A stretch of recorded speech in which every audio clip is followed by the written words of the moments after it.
Psychosis. Sunday. I'm not sure why I've written this down on paper and not on my computer. I guess I've just noticed some odd things. It's not that I don't trust the computer, it's just I need to organize my thoughts. I need to get down all the details somewhere objective. Somewhere where I know that what I write can't be deleted or changed. Not that that's happened, it's just that everything blurs together here. In the fog of memory was a strange cast of things. I'm starting to feel cramped in this small apartment. Maybe that's the problem. I just had to go and choose the cheapest apartment. The only one in the basement. The lack of windows down here makes day and night seem to slip by seamlessly. I haven't been out in a few days because I've been working on this program project so intensively. I suppose I just wanted to get it done. Hours of sitting and staring at a monitor can make anyone feel strange, I know, but I don't think that's it. I'm not sure when I first started to feel like something was odd. I can't even define what it is. Maybe I just haven't talked to anyone in a while. That's the first thing that crept up on me. Everyone I normally talk to online while I program has been idle, or they simply not logged on at all. My messages go unanswered. The last email I got from anybody was a friend saying he started to talk to me when he got back from the store. And that was yesterday. I had called my cell phone, but the reception is terrible down here. Yeah, that's it. I just need to call someone. I'm gonna go outside. Well, that didn't work out so well. As the tingle of fear fades, I'm feeling a little ridiculous for being scared at all. I looked in the mirror before I went out, but I didn't shave the 2 days stubble I've grown, and I figured I was just going out for a quick cell phone call. I did change my shirt though, because it was lunchtime, and I guess that I'd run into at least one person I knew. That didn't end up happening. I wish it did. When I went out, I opened the door to my small apartment slowly. A small feeling of apprehension had somehow already lodged itself in me, for some undefinable reason. I chalked it up to having not spoken to anyone but myself for a day or two. I peered down the dingy gray hallway, made dingier by the fact that it was a basement hallway. On one end, a large metal door led to the building's furnace room. It was locked, of course, and 2 dreary soda machines stood by it. I bought a soda from the first day I moved in, but it had a 2-year-old expiration date, and I'm fairly sure nobody knows those machines are even down here. Well, my cheap landlady doesn't care to get them restocked.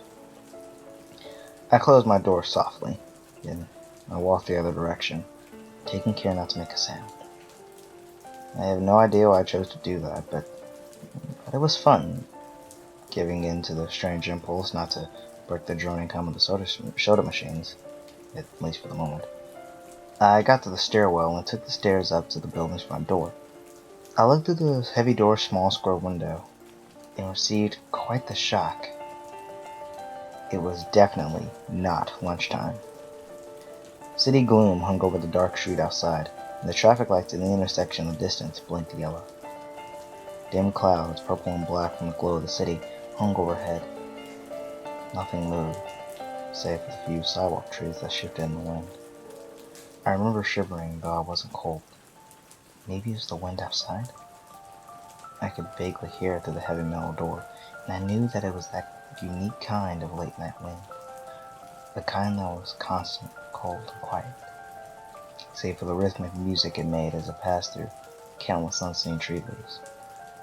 I decided not to go outside. Instead, I lifted my cell phone up to the door's little window, checked the signal meter, and watched the bars fill up to the meter. And I smiled.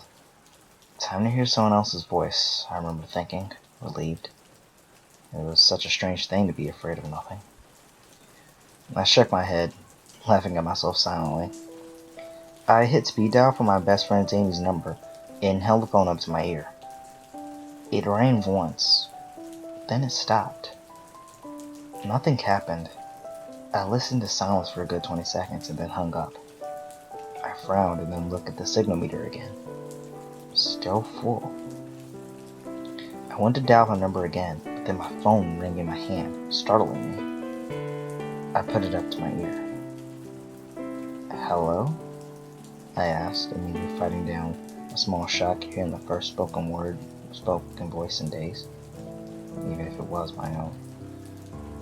I had gotten used to the drawing hum of the building's inner workings, my computer, and the soda machines in the hallway. There was no response to my greeting at first, but finally, a voice came. Hey, said I, cleared my voice. I was the college age like me. Who's this? John, I replied, confused. Oh, sorry, wrong number, he replied, then hung up. I lowered the phone slowly and leaned against the thick brick wall of the stairwell. That was strange. I looked at my received calls list, but the number was unfamiliar. Before I could think on it further, the phone rang loudly, shocking me yet again. This time I looked at the caller before I answered. It was another unfamiliar number. This time I held the phone up to my ear, but said nothing. I heard nothing but the general background noise of a phone. And then, a familiar voice broke my attention. John?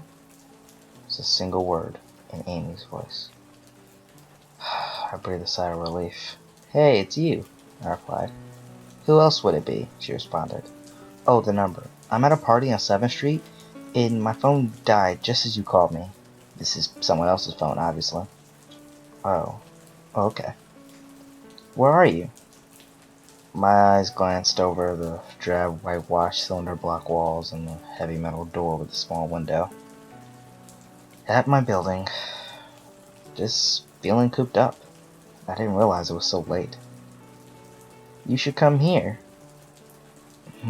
Nah, I don't feel like looking for some strange place by myself in the middle of the night, I said, looking out the window at the silent windy street that secretly scared me just a tiny bit. I think I'm just gonna keep working or go to bed. Nonsense! I can come get you. Your building's close to 7th Street, right? How drunk are you? You know where I live. Oh, of course. I guess I can't get there by walking, huh? Well, you could if you wanted to waste half an hour. Right. Okay, have to go. Good luck with your work. I lowered the phone once more, looking at the numbers flash as the call ended. Then the droning silence suddenly reasserted itself in my ears. The two strange calls on the eerie street outside just drove home my aloneness in this empty stairwell. Perhaps from seeing too many scary movies, I suddenly had the inexplicable idea that something could look in the door of the window and see me. Some sort of horrible entity that hovered at the edge of aloneness, just waiting to creep up on unsuspecting people that strayed too far from other human beings.